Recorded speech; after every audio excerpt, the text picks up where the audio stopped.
Oh, perfect. Hi, and welcome to the Dingers Podcast, episode 37. This is your host, Mitch. I'm here with my boys, Kevin and Jeff. This is presented to you by ShyCitySports.com. If you're interested in all things Chicago sports, this is your place.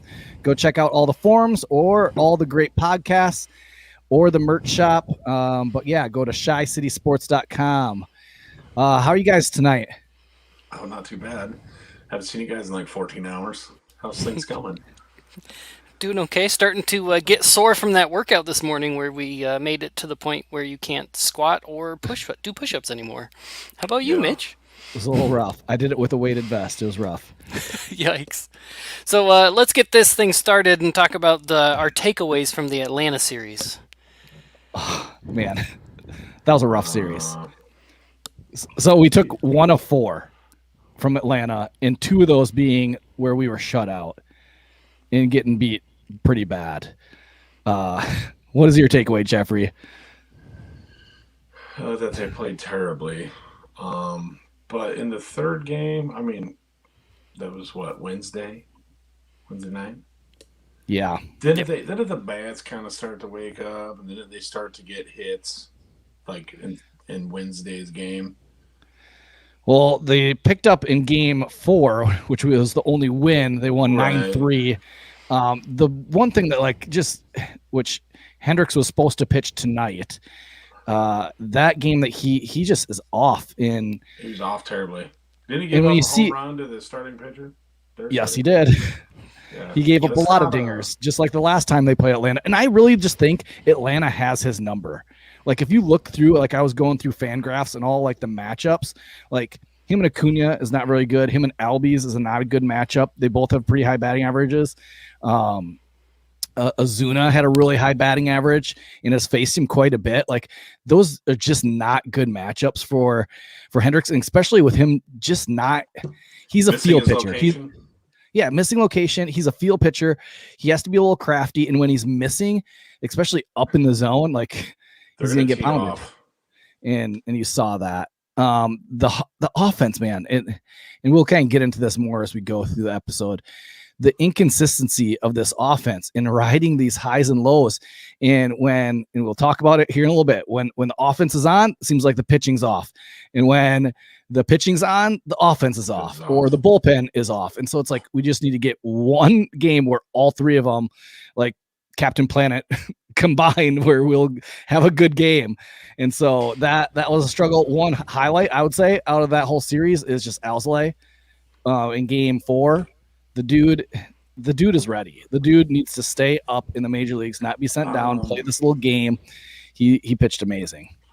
No, he looked really good last Thursday. I thought he looked really good in his previous start, where I think they pulled him and then the bullpen exploded. But Yep. yeah, his last couple outings have been really crisp. He's looked really well. He's pitched out of some jams.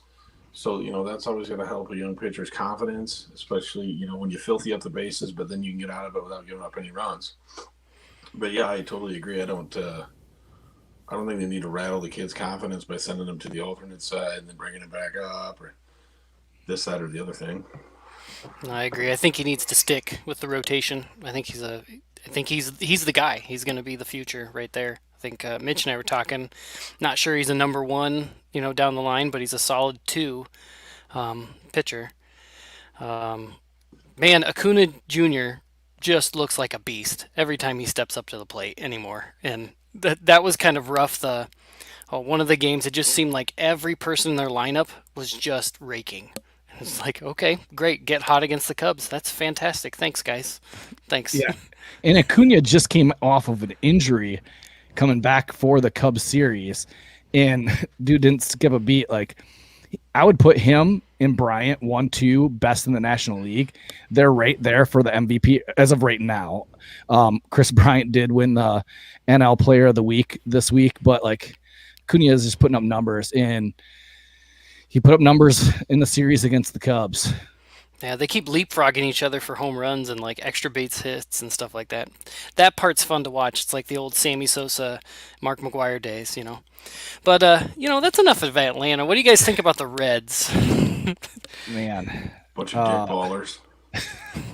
from Dom. Yeah. If you listen to Accurate. Dom, that's what he calls him. The tough thing in this has happened quite a bit. If we even go back to like the Friday game, which was a loss 8-6, our bats struggled and pitching wasn't there. Arietta struggled, and you'll have those. You'll have those games for Arietta. We had 5 or 6. This was a 6 start where he pitched really well in the first 5 good quality starts. He doesn't have the stuff that he had back in 2015, 16, 17. He's going to have one of these where he's just off. And even if you look back at the games before, he's pitched out of a lot of jams. This one, he just couldn't do it. And they hit him for a couple of dingers, and that just set it up. And then you have the typical Cubs late inning rallies, which makes you feel good and makes you think, well, maybe the bats aren't so bad. But the thing is, in the 9th inning, they had quality at bats. They took pitches. They fouled pitches off. I mean, it helped that the Reds bullpen was imploding and couldn't throw strikes, but you saw some quality at bats out of there, and we were 1 hit away from tying that ball game up. Oh yeah. I mean, right there at the end, and they fell short. But I mean, That game 1, I went back and was watching some highlights of. Did you notice that first inning home run by Bryant against Wade Miley? He's like swinging. He's got that. His swing looks so on right now. But he hadn't even quite hit the ball, and he was already smiling. Like he knew he was just gonna rake that ball out of there. Yeah. It is fun to watch him play baseball right now. Yeah, his timing's on. And then we go into Saturday's 3-2 win, which, I mean, Davies gave you 4 good innings. and from where he had been pitching before, I'll take those 4 innings. And the bullpen came through. Chafin came in and pitched a good inning. Rex Brothers came in and pitched a really good inning. You just saw everything kind of come together. The bats weren't quite there. Nico Horner raking still. We'll get into more about Nico here in a little bit, but Nico had a great game. And then in the 8th inning, got a little heated with Amir Garrett doing his shenanigans and just being a tool. Like, I don't get it. We can do all land and talk a little bit about this, like, because this Amir Garrett thing is just ridiculous. And it goes back to, I think it was 2017.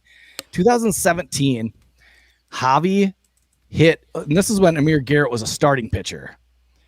Javi hit a grand slam off of him and watched it a little bit, just a little bit. And then in 2018, got him again. And then last year, got him with a dinger. And you saw, I think it was in 2018, was when Amir Garrett struck Javi out and kind of yelled and stared him down a little bit, and Javi kind of chirped back at him, and the bench is cleared. And you saw Rizzo jump right out there and get in the way and stick up for Baez. And then Saturday, what do you see? Garrett, who at this point in the season, do you know his ERA is? It's double digits. It's almost 12. Like 12. It's like 12. And he decides to talk. It's like, one, you're down in this ball game 3-2. How about we just hush up and try to get some outs here? And then you have a 12 ERA, and he decides to mouth off. And I love it. I love that Baez was the first one out of the dugout, sticking up for Rizzo, because it kind of flip flop. Rizzo stuck up for Baez, and now he's sticking up for Rizzo, and I love it. Like, I'm not good. And it got a little bit. Can you tell me what he said right there? I think it was. I want to make you some flapjacks. Yeah. I'm pretty sure that's what it was. In one, he created the best meme that we will ever see. Probably, yes. Like that little clip of him flicking off Garrett. That's gonna be used so much for memes. Like, I love it, and for gifs, I love it. Yeah, Mitch has already been using it for when he tells the morning crew to go take a lap for a warm up, and our response, folks, is the Javi Baez flip off. Yep. I love the umpire's face in that little video where you just see the moment. Like, Garrett has to have said something right back, and the umpire's like, "Well, this is going to become a thing now because you're a dumbass." Yep. Oh, and so I mean, what's fitting is the next day.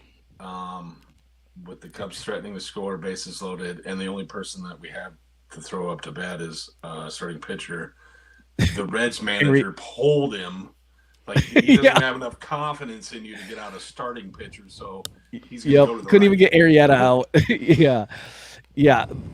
Just shaming him. Like that probably, I mean, he said even after the game, he was doing it a little bit for himself. Like he was trying to like, he's a talker. He likes to talk trash. Amir Garrett is known to do that. And he was doing it probably a lot for himself to get some fire lit under him. But don't show up the other team. Look into your dugout and yell. Look into your dugout and like get them pumped up. I don't care about that. When you like yell at the opposing dugout or show up another player, that's the issue. And that's the issue. That's the issue with Baez. That's the issue with Rizzo. What happened? Like, quit. I'm all for bat flipping. I'm all for getting excited. I'm all for yelling. I'm all for that fun. But do it towards your own team. Get them pumped and excited. Don't do it at another opposing team. Yeah, it's interesting because even right.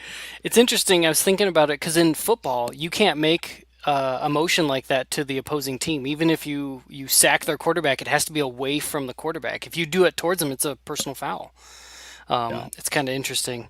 It's very similar to what It's very similar to what Castellanos did to that catcher. Yeah. In football. Now, I don't want like seeing all the umpiring and how bad it's been. I don't want the umpire or Major League Baseball to get involved, but at this point, like he's going to get suspended. I would rather it just be dealt with on the field. Not saying that we should bean anybody or kid anybody, but the best response is going to be them dealing with it. Yeah, an accidental spike job here and there, whatever. Speaking of the home run derby game, that third game, that first inning 1-2 punch of Happ and Bryant, 2 pitches, a run across the plate was awesome to watch. That is, I think, like the dream of the leadoff spot right there with those two. Yeah, and like you go into you're watching that game, and the Cubs get up, and you're feeling pretty good. And it's a nice day out. I'm outside listening to the game because some idiot decided to drive into a transformer and knock out my internet for the whole day. So I listened to the game on the radio, which was great. But you're like, man, it's a nice day out. Listen to the game. Cubs are getting up. And then the Reds come right back and hit a dinger. And then Bryant hits 2 dingers and gets them up. And then the Reds come back. And then they get up by 3 in that one inning. And then it's just constantly back and forth. And you're like, the Cubs could never seem to get over the hump. It was like they kept on tying it up. And then they would fall down by 3. And then they would get tied up. And then they would fall down by 3. And it's like, when we were talking about earlier of putting the whole package together, getting our Captain Planet, is the bullpen just implodes. I mean, Trevor Williams did not have a good start. That was not one of his better starts, but you're going to have that from him. You just have to accept once every probably 4 starts from him, he's going to have a clunker. But the bullpen, there were some bright spots. You saw Dylan Maples have a really good inning. You saw Keegan Thompson have a really good inning in his debut. But like, man, Alec Mills, everybody's like, man, he should start. He didn't come in and do very well. And it's like, if we could have just pitched in that game, our bats were finally putting some balls in play and hitting them, making good solid contact. Happer finally breaking out. Yeah, then he got in that collision with Nico. So hopefully he's just dinged up a little bit and nothing major. Yeah, get out. Move your head away from his knee. Right. Hopefully he's all right. Yeah, I hope he's all right too. So speaking of how that game finished up a little bit, how do you guys feel about the whole base runner in the extra innings thing? I think there's some strong feelings. What a load of shit. Like, it was all right last year when they're trying to like speed up the game and get games in or whatever. But like, I don't really care for it. And I guess I don't care for the 7-inning doubleheader deal that they're doing also, keeping from tomorrow. Last year.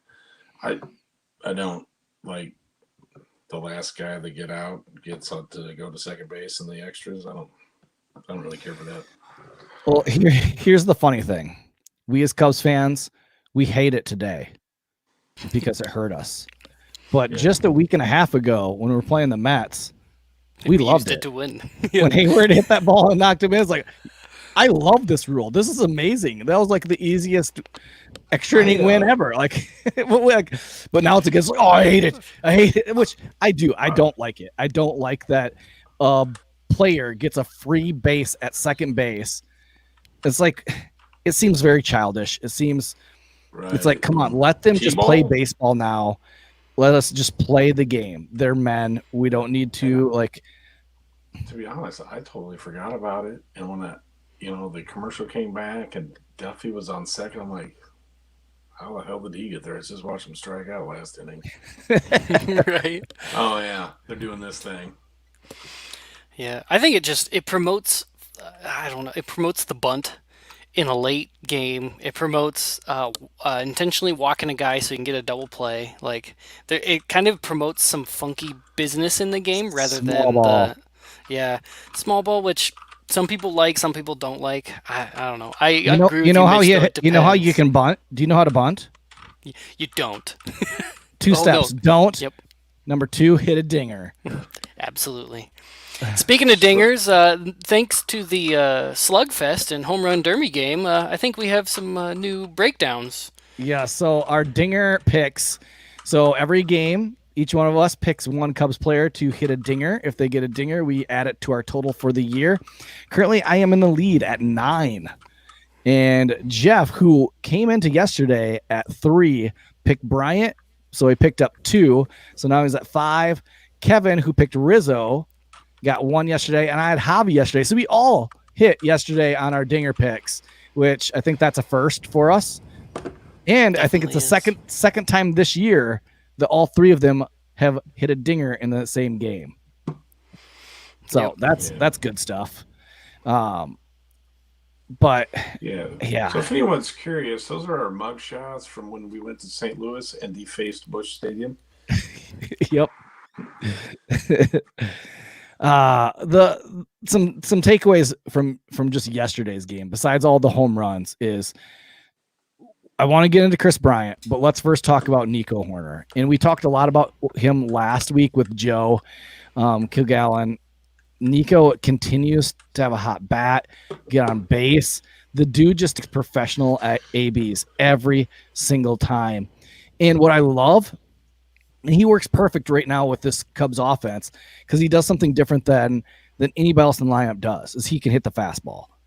He does such a good job of keeping his hands back, and he has such quick hands that he can let the ball travel and get deep on him, even if it's a fastball. He has quick enough hands to shoot it the other way. And you saw 3 hits on Saturday. He hit Oppo. 2 hits yesterday. What did he do? He hit him Oppo. And that's what he does. He lets the ball travel, and so he can let the ball get deep, and he has quick hands to react to that. And he's still on for the changeup. And you see him fouling changeups off left and right or anything off speed. And then he's on that fastball to drive it the other way. And so, like, the dude's just a hit machine. Like, I love it. I love his ABs. I love his approach. Well, I love how they plugged him in this left field to keep him at his bat in the lineup. I do like the fact that his hitting is becoming contagious because we might not be winning a lot of games, but we're putting the ball in play and getting hits and giving ourselves a chance to win. Yeah, it's been a while since I've had the Cleveland Indians. We only got 1 hit, 1 goddamn hit. We've been getting quite a few hits, and I think Nico's part of that. Nico and Duffy's been doing pretty well. He's been walking a lot, but he's been getting on base. Nico's fun to watch. I'm a little sad because I doubt he's going to end up down in Iowa. And honestly, at this point, I hope he doesn't because he's helping the big league team. He's doing his job. Yep. He is making the decision for the Cubs organization by playing his heart out right now. Yep. Well, let's get into Bryant. And I will give anybody that's listening to this an opportunity because I know there are many out there that have said some things that they've regretted about Kris Bryant. I probably am one of them. Last year or the year before, I said some things I'm not proud of about Kris Bryant. He struggled. He didn't have a good year last year. And the year before, he struggled the second half. But he was injured for both of those years. In 2018, he had a shoulder injury that forced him to completely have to change his swing, just so he could return to action. And he probably should have just sat the rest of the season. And then unfortunately in 2019, just had a whole bunch of different nagging injuries that crept up. But if you look at 2016's Kris Bryant, his April. So here we are, April 2016. He finished the month batting 289 and 372, 506 slugging percentage. He had an OPS of 878. The dude was he was 13% above league average. So he had a pretty good 2016, our World Series year. This year, currently he has a 322 batting average. So before he had a 289 batting average. He has a 1.078 OPS. Just nuts. 1.6 WAR. He is right now the leading, I would say, MVP for the NL. His bat is only getting better, and he is one that they need to sign him. They need to extend Kris Bryant. And I loved what Joe said last week about Kris Bryant. He is more functional, that he can move out into the outfield. Cubs have a whole bunch of young guys coming up that can play infield or shortstop that can move over third. Bryant can go play left field. He's played left and center the last couple days. You know what? I bet you Kris Bryant could learn first base. And when the DH comes, he could go over and play first base. And then Rizzo can be the DH. We can plug him, and his bat is serviceable. He is young. I think he's 29, 28, 29. So if you look at Josh Turner for the Dodgers, he's in his 30s, 30. He's probably 36. So think about extending Kris Bryant for 8 years. That'd be where Turner's at right now. And Turner is still playing a serviceable third base. So he's one that we need to sign, and he's only getting better. And I would hate for him to be the first ever that gets traded in the middle of the year and wins an MVP. Right. I think I saw Dom today put something out, and he said 100 out of 100 times, if you could sign one player right now for an 8-year or 10-year extension, he was 100 out of 100 times you pick KB right now. Like everybody, we love all the other guys. KB's your man right now. Yep. Yeah. He's going to be, we can't let him walk. I know at the beginning of the season, I felt like he might not be with the team. And that still could be the case, but a healthy Kris Bryant is a great Kris Bryant. Is an MVP Kris Bryant. Yeah. When he's healthy, he's MVP caliber. He's a tough out right now. What he had? He had 2 dingers yesterday and a double. Did he have another hit? Or is he just 3 for 4? I don't know. But he's putting the ball in play, and he's having great at bats, which hopefully him and Nico make the other players on the team want to get on base too. Yeah. But no, if you look at, since he is becoming kind of a Swiss Army knife type player, playing left, right, third, it makes things easier for Rossi if there's another hot bat in the lineup that he can kind of move people around, just like plugging Nico on left just to keep his bat in the lineup. It just makes yourself more.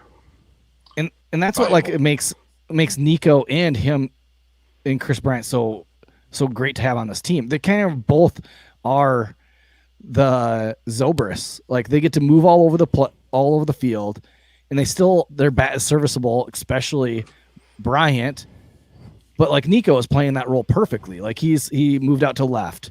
He had to move over to center the one day that just moving all over the place. And do I want him at second base every day? Yes. He needs to be our everyday second baseman. I'm sorry. I like you, Bodie, but you strike out too much. You hit the ball hard, but you strike out way too much, especially for this lineup. We need Nico in the lineup every day at second base. In Bryant, we need to extend him and keep doing your thing, Kris, because you're the lone bright spot right now that we can count on every day. The thing that we've talked about, consistency. We want consistency out of our bats. It hasn't happened. We want consistency out of our pitching staff. It hasn't been there. We want consistency out of our bullpen. Besides Kimbrel, it really hasn't been there. And let's talk about Kimbrel. Let's talk about Kimbrel quick, because the game on Saturday, like, it kind of went back to like Carlos Marmol days of like, let's make things interesting. But like, I still had confidence. Like, okay, third and first, nobody out. All right, we got this. Kimbrel's just getting K2 because he's going to get at least 2 Ks every single outing. Ks 2 guys and gets a guy to pop up or roll over to second base. Mm-hmm. Like, it's just perfect. And I mean, you can't fault Kimbrel for the extra inning game. I mean, Castellanos, was he 5 for 5 yesterday? Yeah. The dude, I love Castellanos. I wish he was still a Cub, but thank you, Tom Ricketts, for not opening up your wallet. Yeah, can we make a new rule in baseball that when the Cubs play the Reds, Castellanos has to sit those games? Yes. I support. Support that. Kind of getting away from Kris a little bit. Pitchers aren't really pulling their weight. No. Do you think the revolving door of pitchers is affecting things? I mean, we have seen a lot of bullpen guys. Yeah. There's kind of no, like, relievers are like a fickle bunch anyway. They're eccentric. But at some point, the not knowing, okay, am I going to be in Chicago or am I going to the alternate site for a few days? Am I coming back? What's going on? Like, the concept of not knowing what's going on has got to be in your head and make you think about shit you don't want to think about when you're trying to pitch. I think we have to go back to what Jed said at the very beginning of the season, that this is a transitional year. I know we hate hearing that as Cubs fans, but this is a transitional year. And so they need to see what they have, and especially these young pitchers, and they're going to throw them into games. You're going to see a lot of bullpen arms. And one down at Iowa, which we'll get into because we're going to be covering the Iowa Cubs a lot this year. There's some really good arms down there. And we've seen a little taste of it in our bullpen this year. We've seen Steele, the dude from the left side, throws gas. Did he have a rough outing yesterday? Yeah, but that's after like 4 really good outings. We saw Keegan Thompson yesterday have a really good outing. Yep. So you're going to see these guys that are going to be bouncing back and forth. Rex Brothers throws gas. Did he have a bad outing the other day in Atlanta? Yes. Yep. But I think it is maybe causing a little bit of the issues because there's a consistency. There's that word again, a consistency in the bullpen of knowing what your spot is and what your role is because we're interchanging him so much. But you have to say, our starting rotation has the lowest or the highest ERA in Major League Baseball. Yeah, and they are not pitching deep into games, and they're taxing our bullpen. So we have to send guys down and shuffle them around because you're giving us like 3-4 innings. Right. Yeah, that's not helping things, folks. And I'm excited to kind of like to see where this goes. Like if the stretch continues where we are, I mean, what did we go this week? 2 for 6? We won 2 out of 6 games. If this continues and we start selling off, we're gonna see a lot of these guys that are down in Iowa, like Abbott. That's legit. They're gonna be getting their chances with the big club later on, or we're really gonna see what we got if we want to extend Davies or let him walk. I mean, we talked a little bit about Kris Bryant. Just think of all the names that are going to come off the books in our payroll next year. Our payroll is going to be nothing next year. Right. So we're going to see what we have with our pitching staff. We're going to see who we want to re-sign. Someone might let walk, and we could go out and get a Noah Syndergaard. We could go re-sign Kris Bryant. Man, I hope they keep that Andrew Chafin. Yep. Right. Did you see his truck got broken into during the Stole his What? tools. Yeah, somebody stole his Milwaukee tool set. Oh, no, they didn't. Yeah, they broke into Big Country's truck and stole his tool set. What a bunch of D-bags. Come on, Chicago. You're better than that. You don't know who you're... Oh, man. That Firebird's going to be on fire around town. We should start a GoFundMe to get him a... Yeah. I like it.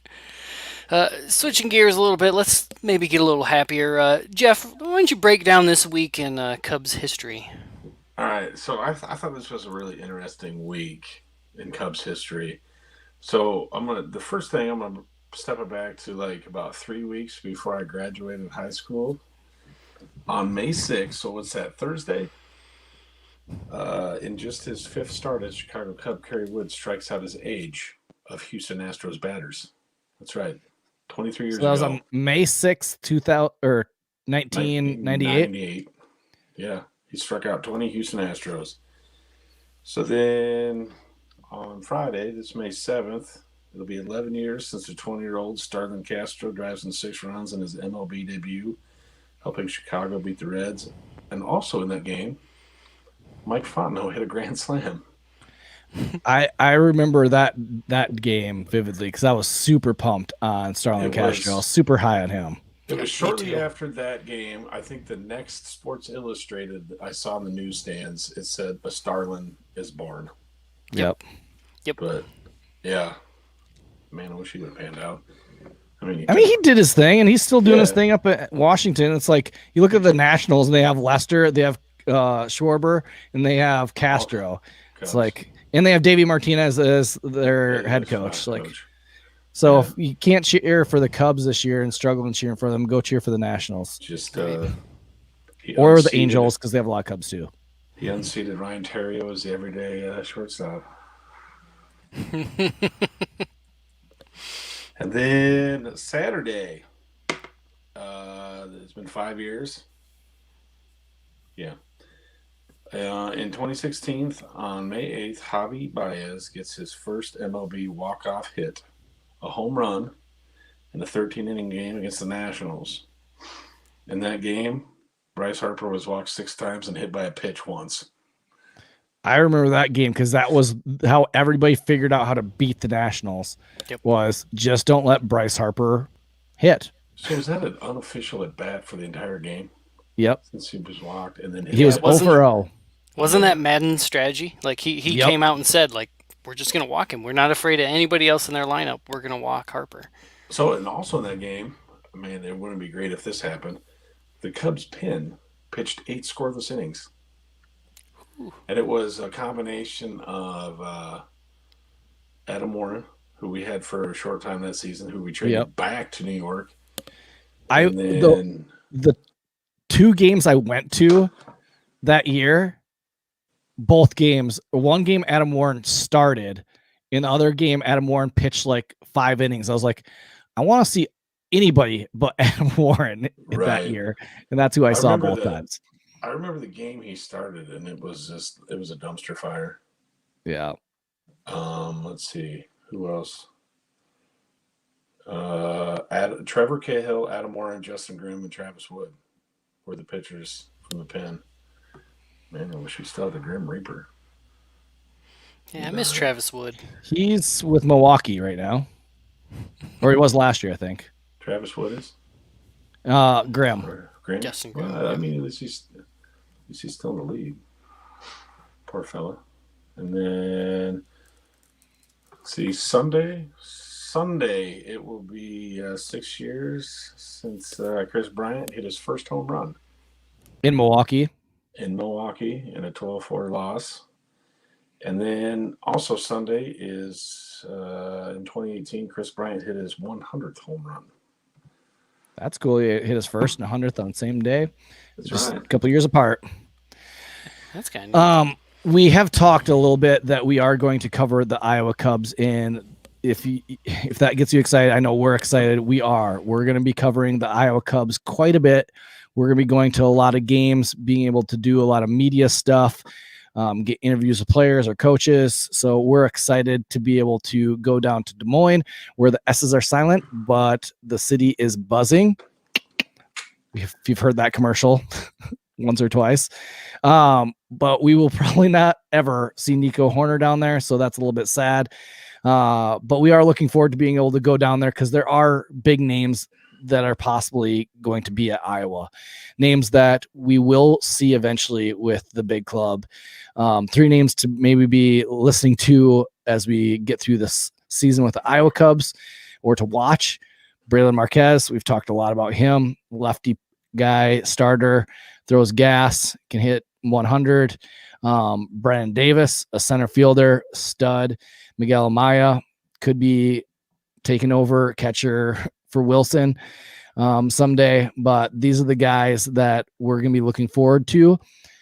The sad thing is none of these guys will be starting with Iowa on their opening day, which is tomorrow. Iowa Cubs opening day is tomorrow, which is great. Man, after not being able to have any minor league at all last year, I bet they are just pumped and ready to go for tomorrow's opening day. And I'm excited to be able to see them. Yeah, Alex Cohen has been tweeting pretty much every day pictures of the field and just talking about how excited he is to get going. And yeah, it's been exciting to see them get ready, get started.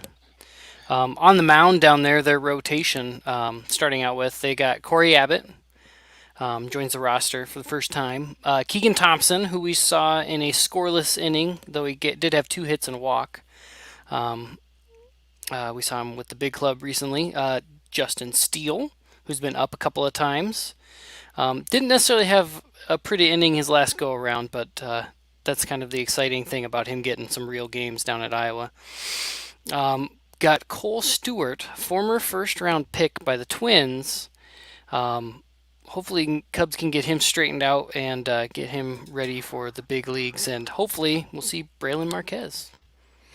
Yeah, so we're excited. We're going to be going to quite a few games. I think we might be going to Friday night's game down there. And so, yeah, we're excited to be able to bring you just interviews, bring you some things that are going on down there so you can stay in the loop of what's going on and who might be the next guy up to the big club, and just keep you guys informed of how these guys are doing, especially when like the Marquezes and the Davises and the Amayas get up there with them. Not to say that the guys who they have, like Gamboni is a stud and has a really good bat. There's some guys down there. You'll see Cameron Maben. He's going to be with the Iowa Cubs. We saw him a lot last year with the big club. He's going to fill in if anybody gets hurt and we need an outfielder. Like, he's a great guy. I'm sure you've heard him on the Compound podcast. Great interview and great guy. So those are people that we might be able to talk to, get information, be able to hopefully get an interview with. So we'll definitely be bringing you a lot of Iowa Cubs baseball through the rest of this season. Looking forward, we were supposed to have a game tonight versus the Dodgers. The Dodgers. Game 1 had Kyle Hendricks versus Walker Buehler. That game got postponed tonight because of the rain, which will be moved to tomorrow. So there'll be 2 games tomorrow. I'm sure they'll probably keep the same starters. Kyle Hendricks versus Walker Buehler tomorrow in game 1. Game 2 will be Alzolay versus Kershaw, which I love that matchup because Kershaw, old crafty veteran, versus Alzolay, new blood. I really hope we win that game. And then game 3 is Arietta versus Trevor Bauer. I really hope we just hit Bauer all over the field and let him do his shenanigans, but I really hope we win that one. So tomorrow will be 2 games. There'll be 2 7-inning games. I hate 7-inning games because it's like, it seems like the game's over like that, or like the starter gets done in the 5th, and then the next thing you know, it's like, oh crap, we got to get some runs here. It's the last inning, and like, I just don't like 7-inning games. This isn't high school baseball. Let's play a full 9. I feel like Ernie Banks would be sad. He'd be saying, let's play 2. Oh, yeah. Full games. The run differential, like I was looking into this, the Cubs are 23rd ranked in all of baseball at -14. The Dodgers are first at plus 45 run differential. Oh my god. So, oh my god. And so that's what unfortunately, the Dodgers have been on kind of a low point lately. But Yeah, I think I'm they hoping have this- been struggling. I'm hoping this day off doesn't help them. But probably in their 4 losses, they probably still scored 9 runs. Right. Well, what was it? They beat the Brewers 16-4 on Sunday. So they put up a ton of runs. So their little struggle, they got through it pretty fast against the Brewers, who the Brewers are struggling right now with their pitching, with Barnes going down with an injury and getting put on the disabled list. So hopefully he stays there long enough through June so we don't have to face him again when we play the D-Gens again. We are part of Shy City Sports, and if you want a Dinger shirt, I think Kevin has our Dinger shirt on right now. If you want our Dinger shirt, you can go to shycitysports.com, go to the merch, the store, and there it is. You can pick between 2 different blends, and I really like the tri-blend one. That's the one I have. That's the one that Kevin has, and use code Shy City for 20% off. We would love to see some more people walking around with Dinger podcast shirts. Yeah. Let's go take some games out from the Dodgers. This is baseball. This is where anybody can beat anybody on any given day. We need to start winning some series. We've said this. I think we said that the very first podcast where we took 2 out of 3 from the Pirates. That in the series that we swept versus the Mets are the only series we've won this year. Right. It's kind of amazing. We're only 4 games under 500. Yeah. And we've only won 2 series. And what are we, 5 games back? Yeah, we're 5 games out of first. So the thing is, like, we don't need to make this all up at once. We don't need to go 8 out of 10 wins. No. That would be great. But we do need to start winning series. Yep. And you know what? 8 out of 10 will happen if we just start winning series. Take 2 out of 3. 2 out of 3. Just keep plugging away. I'm not giving up. We ain't leaving. I'm not giving up on this team quite yet. And I think they're too good. They're too good to go this long. And I mean, we're already into May. We need to start figuring it out. And taking 2 out of 3 or sweeping the Dodgers would be huge in a momentum and getting the morale going forward for this season. So I'm excited. I think Hendricks is going to have a bounce back game. Alzolay is going to shove, and Jake's going to school Bauer. So let's go. I love it. I love it. Have anything else to say there, guys? Stay positive. It's a long Stay season. positive. It's a It marathon, is. not a sprint. It is, and if you folks are watching this as a podcast, you're missing out on Jeff and his Shooter McGavin hat that he's been wearing on the podcast the last couple episodes. Check it out on YouTube. Check it out on Facebook. Check Jeff's wonderful hat out. It's fantastic. Jeff's a golfer. This He hat likes is to hit the bitchin'. links. I like it. It's bitch. Me too. I like the person that sent you a link to get one with a Cubs logo on it. Yeah, that's For like my buddy. 250. 245. So I expect you to buy that. Wear it next week. It's kind of gaudy. I like the plaid. I don't know. It's just me. It's my personality. Can you say something for me? See, can you say something about going after the Gophers or something? You know, just No. real quick. I can't do that shit on command. I gotta be in the moment. Gotcha. Alrighty. What am I, a chicken standing on a stage with a stove under it? You want me to dance around? Not gonna do it. Yes. All right. Well, that does it for this episode 38 of the Dinger Podcast. Let's keep on being positive and let's get some wins there, Cubbies. All right. See you guys later. Bye. Good night, John.